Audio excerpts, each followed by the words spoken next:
बारिश में अमीर बहू का बेघर गुफा में ससुराल। सुरेश अपने छोटे बेटे का रिश्ता पक्का करके पूरे परिवार के साथ घर के लिए निकल जाता है।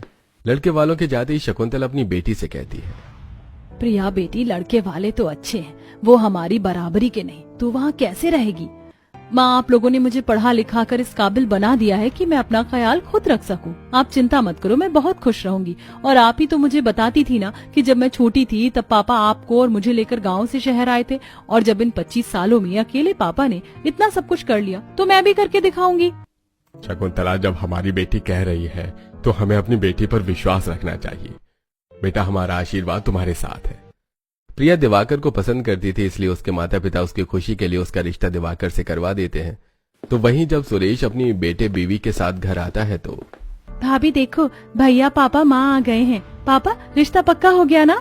हाँ बेटा, और अगले महीने शादी की डेट भी टल गई है। दिवाकर का रिश्ता लगने की वजह से पूरा परिवार खुश होता है। और शाम को जब पूरा परिवार एक साथ खाने के लिए बैठता है तो राजू को न देखकर सिमरन परेशान हो जाती है। काजल, तुमने राजू को देखा? बहुत देर से नहीं दिख रहा। भाभी, वो बाहर ही खेल रहा था, मैं देखकर आती हूँ। काजल बाहर राजू को ढूंढती है पर वो नजर नहीं आता। अब पूरा परिवार राजू को ढूंढता है और पड़ोस के बच्चे पिंकी उनसे कहती है, अंकल, राजू और गांव के सभी बच्चे जंगल में गुफा में खेल रहे हैं। मैंने उनसे बोला शाम हो गई है, घर चलो, पर उन्होंने मेरी बात नहीं मानी। जंगल में गुफा? बेटा, तुम हमें ले चलो। सिमरन और अमित पिंकी के साथ जंगल में जाते हैं और उनकी नजर एक बड़ी सी गुफा पर पड़ती है। अरे, गुफा तो काफी बड़ी है और कितना घना जंगल है। इन बच्चों को यहाँ खेलते हुए जरा भी डर नहीं लगता? इतना बोलकर अमित और सिमरन गुफा के अंदर जाते हैं और देखते हैं कि गुफा अंदर से काफी साफ है। बच्चों ने कुछ खिलौने रखे हैं और सभी बच्चे एक चटाई बिछाकर सो रहे हैं। लगता है बच्चे इस गुफा को घर बनाकर खेल रहे हैं। बच्चे और उनके अतरंगी खेल। गुफा कितनी साफ रखी है बच्चों ने, और देखो, चटाई, खिलौने वाले बर्तन, गैस सिलेंडर, सब कुछ रखा है। लगता है खेलते खेलते सो गए। तुम राजू को उठाओ, मैं बाकी बच्चों को उठाता हूँ। राजू बेटा, उठो और घर चलो, ये घर नहीं है। सिमरन और अमित बाकी बच्चों को उठाते हैं और सभी बच्चों के साथ घर आते हैं। इसी तरह समय गुजरता है और बहुत जल्द प्रिया शादी करके अपने ससुराल आती है। भाभी, अभी तो हमारे घर में सिर्फ 2 ही कमरे हैं। एक कमरे में बड़ी भाभी रहती है, इसलिए अब से ये कमरा आपका। वो सब तो ठीक है, पर आप लोग कहाँ सोएंगे? आप दोनों के कमरे के बाहर छोटा सा हॉल है ना, मैं, माँ, पापा वहीं सो जाएंगे। अब आप आराम कर लो। इतना बोलकर काजल सोने के लिए हॉल में जाती है और बिस्तर लगाकर अपने माता पिता के साथ सो जाती है, पर प्रिया को नींद नहीं आती। दिवाकर, मुझे बहुत बुरा लग रहा है। घर के बाकी लोग बाहर हॉल में जमीन पर बिस्तर लगाकर सो रहे और हम कमरे में। प्रिया, चिंता मत करो, हमने घर बनाने का सोचा है। 1-2 दिन में हम घर बनाना चालू कर देंगे। दिवाकर से बात करके प्रिया को अच्छा लगता है और वो सो जाती है। अगले दिन प्रिया की पहली रसोई होती है और राजू खाना बनाते हुए प्रिया से काफी बातें करता है। चाची, आपको भी खाना बनाना आता है? आपको पता है जंगल में एक बहुत बड़ी गुफा है और मेरे दोस्त वहीं पर घर घर और छुपन छुपाई खेलते हैं। अच्छा, सच में? मुझे भी दिखाना अपना गुफा जहाँ तुम छुपन छुपाई और घर घर खेलते हो। राजू के साथ बैठकर प्रिया अपनी पहली रसोई का खाना बना लेती है, जिसके बाद पूरा परिवार एक साथ खाना खाता है। अरे वाह बहू, तुम इतने बड़े घर से हो, फिर भी इतना अच्छा खाना बनाना जानती हो। भैया, मैं क्या कह रहा था कि आपने और मैंने जो पैसे जोड़े हैं ना, क्यों ना अब उनको निकलवा कर घर बनवा दिया जाए। वैसे भी 2 घंटे ट्रैवल करके अब मैं शहर जाता हूँ, तो अब घर बनने में बाधा नहीं होगी। हाँ, बात तो सही है तेरी। घर भी काफी पुराना है, बनवाना जरूरी है। इस तरह दोनों भाई आपस में बात करते हैं और 2 दिन बाद वो लोग अपना घर खाली करके किराए के घर में शिफ्ट होते हैं। तो वहीं राजू अपने दोस्तों के साथ खेलने के लिए गुफा में जाता है। मैं गुफा के अंदर ही रहकर 10 तक गिनती करूंगी। तुम सब छुप जाना और ज्यादा दूर मत जाना। छुपन छुपाई तो हम अपने घर के पास भी खेल सकते हैं। मेरी माँ मना करती है जंगल में आने से, कहती है यहाँ जानवर होते हैं। गोलू, तो डरपोक है, यहाँ कोई जानवर नहीं है, चलो खेलते हैं। अब पिंकी गुफा के अंदर खड़ी होकर आंख पर हाथ रखकर 10 तक गिनती करती है और बाकी सारे बच्चे छुप जाते हैं। तो वहीं पूरा परिवार। हमारे छोटे से घर में कितना सारा सामान था, मैं तो थक गई। माँ, मुझे तो खुशी हो रही है, 2 दिन के बाद हमारा नया घर बनना शुरू हो जाएगा। अरे, ये 2 कमरा आपका है और अपने बेटे को कहना घर में ज्यादा शैतानी न करे। हाँ मालिक, हम समझा देंगे। कुछ देर में राजू जंगल से घर आता है और वो अपना घर टूटते हुए देखकर रोने लगता है। पापा, ये अंकल बुरे हैं, देखो ना हमारा घर तोड़ रहे हैं। राजू, वो हमारा घर नहीं तोड़ रहे बल्कि नया घर बना रहे हैं। सच? अमित अपने बेटे को समझाकर उसे किराए के घर लाता है और कुछ दिनों में उनके घर में नींव का काम चालू हो जाता है। अब पूरा परिवार एक साथ नींबू डालने के लिए खड़ा होता है, पर राजू गायब होता है। अरे बड़ी बहू, तुम्हारा राजू पर जरा भी ध्यान नहीं रहता। देखो राजू कहीं नहीं है, पता नहीं कहाँ चला जाता है। पापा, मुझे पता है वो कहाँ गया होगा, मैं अभी लेकर आता हूँ उसे। एक बार फिर अमित जंगल जाता है और गुफा में बच्चों को खेलते देख उनसे कहता है, बच्चों शाम होने वाली है, आसमान में काले बादल भी छाए हुए हैं, कभी भी बारिश हो सकती है, अब घर चलो, और ऐसे बार बार गुफा में खेलने आना अच्छी बात नहीं है। अमित राजू को गुफा से घर लाता है और पूरा परिवार एक साथ घर की नींव डालता है। इसी तरह 2 दिन बीत जाते हैं और जैसे ही घर का काम चालू होता है तेज बारिश शुरू होने लगती है। ये लो, बारिश का महीना भी शुरू हो गया, अब घर का काम कैसे होगा? इससे तो अच्छा हम 2-3 महीने बाद घर का काम चालू करवाते। कह तो प्रिया तुम सही रही हो, पर दिक्कत है भी तो घर में बहुत सी। कोई बात नहीं भैया भाभी, बारिश हर वक्त थोड़ी ना होगी। बारिश को देखकर दिवाकर, अमित, सुरेश थोड़े परेशान होते हैं, पर वो लोग सो जाते हैं। इसी तरह 2 दिन बीत जाते हैं और बारिश थमने का नाम नहीं लेती, जिस वजह से अमित की फैक्ट्री का काम बंद हो जाता है। तो वहीं सुरेश भी अपनी मजदूरी का काम नहीं कर पाता। साथ ही अब दिवाकर भी ऑफिस नहीं जा पा रहा होता है। 3 दिन हो गए हैं, मैं इस बारिश की वजह से ऑफिस नहीं जा पा रहा हूँ। मालिक को कैसे समझाऊं हमारे गाँव की क्या हालत है। कमबख्त, इस बारिश को भी तभी शुरू होना था जब हम अपने घर का काम शुरू कर रहे थे। इस बार बारिश का महीना जल्दी शुरू हो गया। अरे कोई बात नहीं भाग्यवान, 2-3 महीने ही बारिश का सीजन होता है और जरूरी नहीं कि हर दिन बारिश हो। 2 से 3 दिन में बारिश रुक जाएगी। सुरेश अपने घर वालों को तो समझाता है, पर वो लोग खुद भी काफी परेशान हो रहे होते हैं। देखते ही देखते 1 हफ्ता बीत जाता है और काम पर न जाने की वजह से दिवाकर को ऑफिस की तरफ से मेल आ जाता है। क्या हुआ दिवाकर, तुम इतने परेशान क्यों हो? प्रिया, इतनी मुश्किल से मुझे इतनी अच्छी नौकरी मिली थी शहर में। सोचा था घर बनाएंगे, पूरा परिवार अपने अपने कमरे में आराम से सोएगा, इस बारिश में हमें कोई दिक्कत नहीं होगी। पर इस बारिश की वजह से मैं पिछले 1 हफ्ते से काम पर नहीं जा पा रहा। मेरे पास मेल आ गई, अगर 2 दिन के अंदर मैं ऑफिस नहीं गया तो वो लोग मुझे काम से निकाल देंगे। ऐसा ही हाल कुछ मेरा भी है। जब भी बारिश होती है हमारे मालिक को कुछ महीने के लिए फैक्ट्री बंद करनी पड़ती है। कोई बात नहीं, ये बारिश बंद होते ही सब ठीक हो जाएगा और अभी हमारे पास पैसे हैं, घर भी बन जाएगा। आशा के परिवार के पास घर बनाने के लिए अभी पैसे थे, इसलिए वो ज्यादा परेशान नहीं होते और आराम से सो जाते हैं। पर शायद अभी उनकी जिंदगी में और दुख आने बाकी थे। जब पूरा परिवार चैन से सो रहा होता है तो उसी रात कुछ चोर आकर मालिक और सभी किराएदारों के घर में चोरी करके चले जाते हैं और अगली सुबह, अरे मैं तो लुट गया, बर्बाद हो गया। मेरे पास 50,000 कैश रखे थे, सारे पैसे गहने चोरी हो गए। माँ जी, हमने जो भी अपनी पेटी में 2 लाख रुपए रखे थे वो भी गायब है। लगता है चोर ने ना सिर्फ मालिक के घर में चोरी करी बल्कि हम किराएदारों को भी नहीं छोड़ा। अरे अब हम क्या करेंगे, हम लोगों को इतनी बड़ी रकम निकालनी ही नहीं चाहिए थी। घर में चोरी होने की वजह से पूरा परिवार सदमे में आ चुका था। इसी तरह 3 दिन बीत जाते हैं और मालिक आकर उनसे किराया मांगने लगता है। 1 महीना हो गए हैं किराया दिए हुए, वैसे ही मेरे घर में चोरी हो गई है। मुझे अपनी बैंक की किस्त, कमेटी, बिजली पानी का बिल, बच्चों के स्कूल की फीस, बहुत चीज भरनी है। मालिक, चोरी सिर्फ आपके घर में नहीं हमारे घर में भी हुई थी। हमारे पास अभी पैसे नहीं है और हम दोनों भाई की नौकरी भी चली गई है। ऊपर से इतनी बारिश हो रही है, बाहर कहीं काम भी नहीं मिल रहा, हमारे घर का काम भी रुका हुआ है। अरे हाँ, तो इस बारिश में क्या तुम अकेले फंसे हो? हम भी फंसे हुए हैं और बाहर बहुत सारे किराएदार भटक रहे हैं जो मुझे एडवांस पैसे देने को तैयार है। अगर आज शाम तक किराया नहीं दिया तो घर खाली कर देना भाई। मकान मालिक धमकी देकर चला जाता है, जिसके बाद पूरा परिवार परेशान हो जाता है और अपना सामान पैक करने लगता है। हमें इस महीने घर का काम चालू ही नहीं करना चाहिए था। पुराना ही सही, पर हमारे सर पर छत तो थी। हमने तो अपने पैरों पर खुद ही कुल्हाड़ी मार ली। अब हम इस बारिश में कहाँ जाएंगे? न काम है और ना ही हाथ में पैसे। समझ नहीं आ रहा क्या करें। अभी तो हमें कमरा खाली करना होगा। देखते हैं, क्या पता हमारा कोई पड़ोसी मदद कर दे। पूरा परिवार अपना सारा सामान लेकर अपने मोहल्ले में आते हैं और अपनी एक पड़ोसन के घर में सारे सामान रखकर कुछ समय के लिए बैठ जाते हैं। भैया, आप लोग के साथ तो बहुत बुरा हुआ, पर हमारा तो खुद का छोटा सा घर है और इतनी बड़ी फैमिली है। दिन भर तो ठीक है, पर रात को हम आपको अपने घर में जगह नहीं दे पाएंगे। कोई बात नहीं शोभा बहन, इस बारिश में तुमने हमें अपने घर में रहने की जगह दी, वही काफी है। वो लोग पूरा दिन तो पड़ोसी के घर में रहते हैं, पर शाम होते ही उन्हें अपने पड़ोसी के घर से निकलना पड़ता है। पूरा परिवार अपने पड़ोसी के घर के बाहर चबूतरे पर बैठा होता है और बारिश के छींटे उनके ऊपर आ रहे होते हैं। मुझे ये बारिश बिल्कुल नहीं पसंद। हर जगह पानी कीचड़ होता है और अब तो मुझे जुकाम भी हो गया।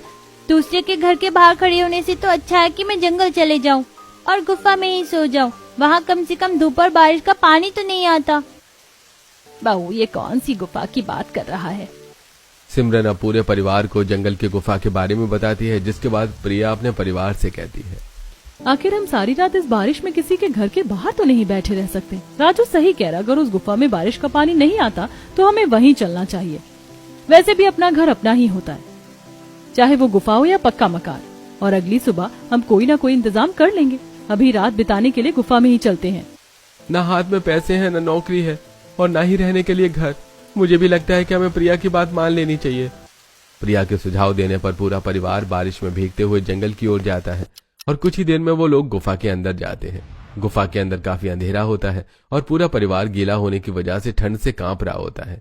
जिसके बाद प्रिया गुफा के अंदर कुछ लकड़ियों को लेकर उन्हें खराब कपड़ा और पन्नी में लपेट कर उनका मशाल बनाकर जला देती है और गुफा के अंदर कोनों में लगा देती है। इस मशाल के जलने से गुफा के अंदर थोड़ी गर्मी भी रहेगी और रोशनी भी रहेगी। राजू, तुम्हें ठंड लग गई है, तुम कपड़े बदल लो। गुफा तो काफी साफ है, बच्चे यहाँ खेलते हैं, देखो ना उनके सामान भी रखे, मैं बिस्तर लगा देती हूँ। काजल जल्दी से कुछ बैग खोलकर बिस्तर निकालती है और प्रिया थोड़ी थोड़ी दूरी पर 3 पर्दे लगा देती है, जिसमें एक तरफ सिमरन अपने पति और बच्चे का सामान रखती है, दूसरी तरफ प्रिया और दिवाकर अपना सामान रखते हैं और वहीं बाकी के बचे हिस्से में काजल अपने माता पिता का सामान रखती है। और बिस्तर लगाकर जैसे ही पूरा परिवार बैठता है उन्हें जानवरों की आवाज सुनाई देती है। सुनिए जी, हम जंगल में हैं, जानवर की आवाज आ रही है, पता नहीं कहाँ से कौन सा जानवर आ जाए। गुफा में दरवाजा भी नहीं है। माँ जी, मैं ऐसे ही कुछ मशाल और जलाकर गुफा के बाहर रख देती हूँ, इससे कोई भी जानवर अंदर नहीं आएगा। प्रिया, तुम तो बहुत होशियार हो, तुम्हें इतनी नॉलेज कैसे है? भैया, कॉलेज में हम अक्सर कैंपिंग के लिए बाहर ले जाया जाता था, वहीं हमें सिखाया जाता था अगर हम जंगल में कभी फंस जाते हैं या हमारे साथ कभी इस तरह का हादसा हो जाता है तो हमें कैसे रहना चाहिए। बस वही सब आज काम आ रहा है। इतना बोलकर प्रिया फिर कुछ लकड़ियां देखने के लिए बाहर जाती है और अब बारिश भी रुक चुकी थी और बड़ी मुश्किल से प्रिया को कुछ लकड़ियां मिलती हैं, जिनका मशाल बनाकर प्रिया गुफा के बाहर लगा देती है। हमने कितने सपने देखे थे, सोचा था जितनी जल्दी घर बन जाएगा उतना अच्छा होगा, पर इस बारिश ने सब खराब कर दिया। और जिन्होंने हमारे पैसे चोरी करे हैं, भगवान उनका कभी भला नहीं करेगा। मुझे तो भूख लग रही है, राजू भी भूखा ही सो गया।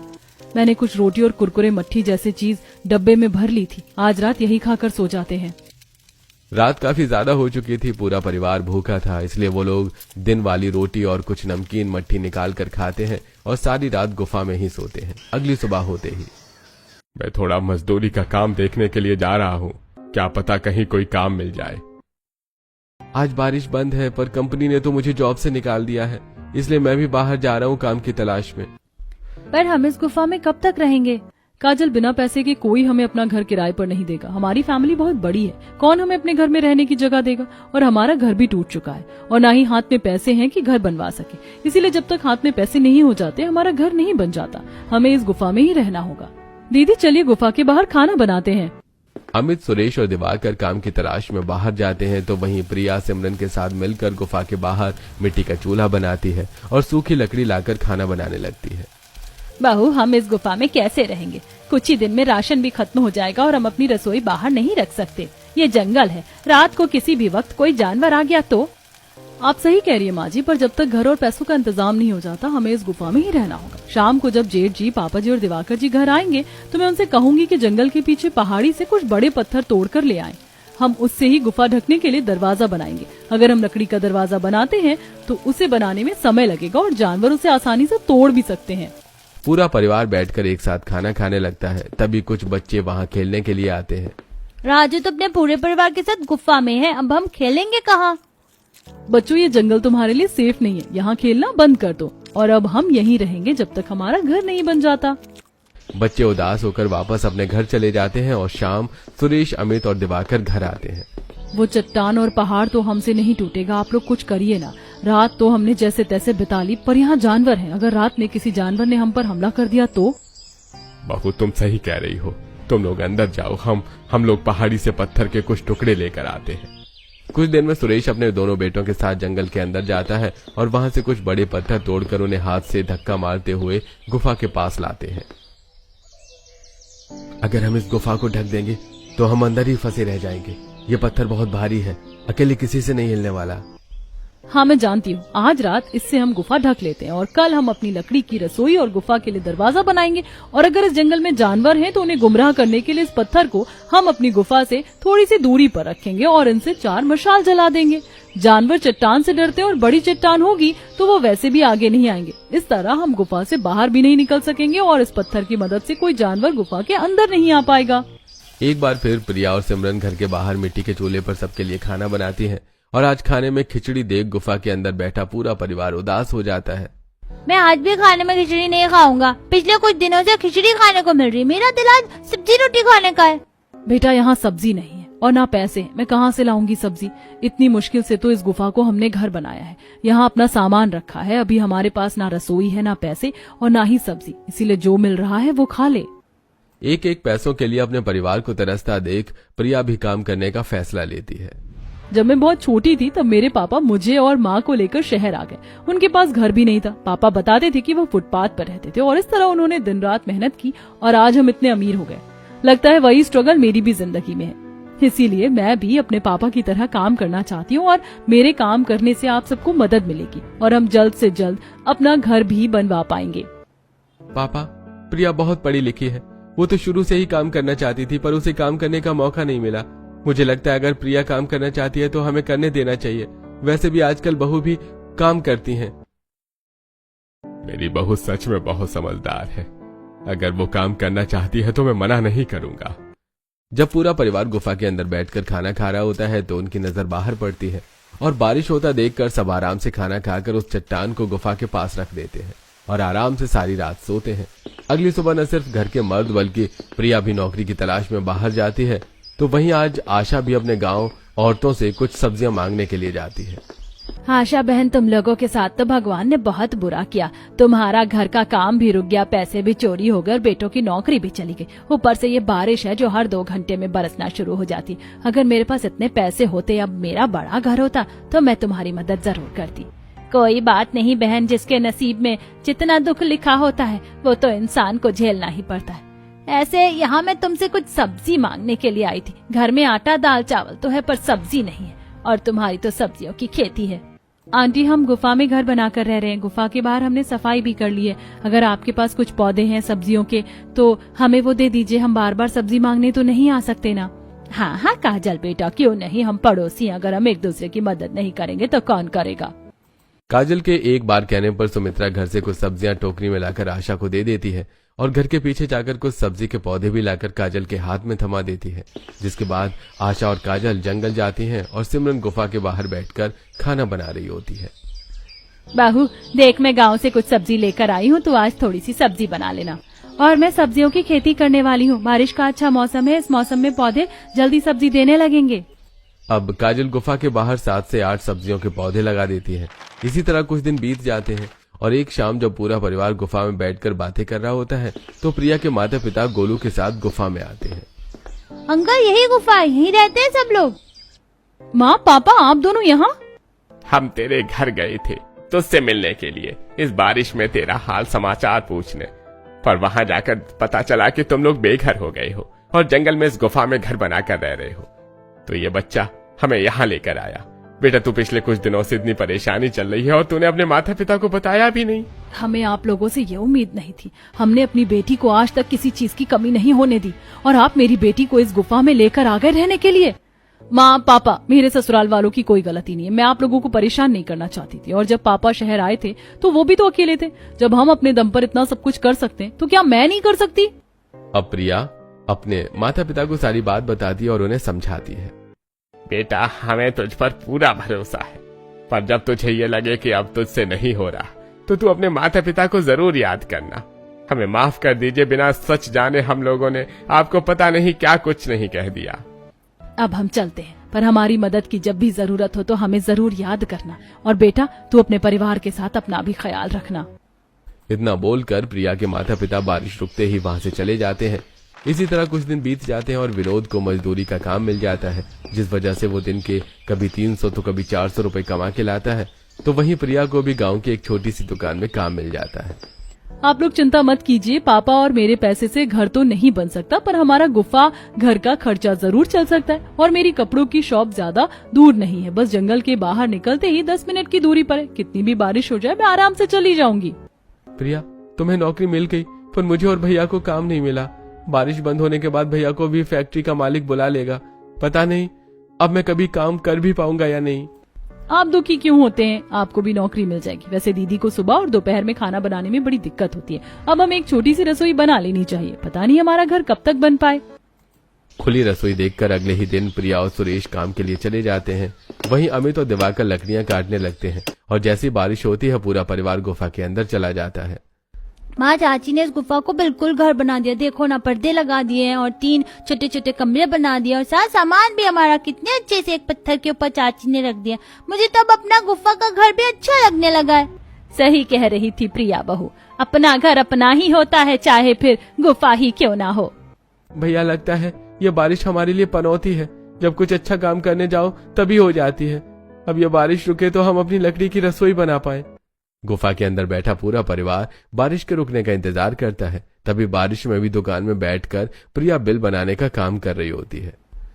बाहर कितनी तेज बारिश हो रही है, पता नहीं दीदी की रसोई बन पाई होगी या नहीं। कुछ ही देर में बारिश रुक जाती है और एक बार फिर दिवाकर और अमित बाहर आते हैं और लकड़ियां काटकर उन्हें जोड़कर 3 से 4 दिनों के अंदर गुफा के बाहर ही अपनी एक छोटी सी रसोई बना लेते हैं। इसी तरह कुछ दिन बीत जाते हैं और अब 2 या 3 दिन पर बारिश होती, जिस वजह से अमित का मालिक भी उसे फैक्ट्री आने के लिए फोन करता है। माँ, आज मैं बहुत खुश हूँ। मालिक का फोन आया था, उसने कहा है कि कल से हम सभी कर्मचारी फैक्ट्री आ सकते हैं। लगता है भगवान को हम गरीबों पर दया आ गई। सब अच्छा हो रहा है, पता नहीं मेरी नौकरी कब लगेगी। एक बार बस मेरी नौकरी लग जाए तो मैं गांव में अपना रुका हुआ घर बनवाने का काम शुरू कर दूंगा। अब यहाँ और दिल नहीं करता रहने का। अमित की नौकरी लगने से परिवार वालों के सिर से एक बोझ कम होता है। इस तरह कुछ दिन बीत जाते हैं और काजल ने जो सब्जियों की खेती की होती है उसमें सब्जी लहराने लगती है। माँ देखो, आंटी ने जो हमें सब्जियों के पौधे दिए थे इनमें सब्जियां आ गई हैं। हम बैंगन को तोड़कर एक टाइम का खाना तो बना ही सकते हैं। माँ, आज मुझे बैंगन का भरता खाना है। हाँ बेटा, आज मैं तेरे लिए रोटी और बैंगन का भरता बनाऊंगी। कुछ देर में सिमरन सब्जियां तोड़कर रसोई में जाती है और बाहर तेज बारिश होने लगती है, पर वो अपनी छोटी सी रसोई में आराम से खाना बनाती है। अच्छा हुआ जो भैया ने लकड़ी की छोटी सी रसोई बना दी। अब बाहर कितनी ही बारिश क्यों ना हो जाए, आपको खाना बनाने में परेशानी नहीं होगी। काजल देवर जी की नौकरी लग जाए तो हमारी मुसीबत टल जाएगी। कैसे इस गुफा में हमने 2 से 3 महीने बिता दिए, पता ही नहीं चला।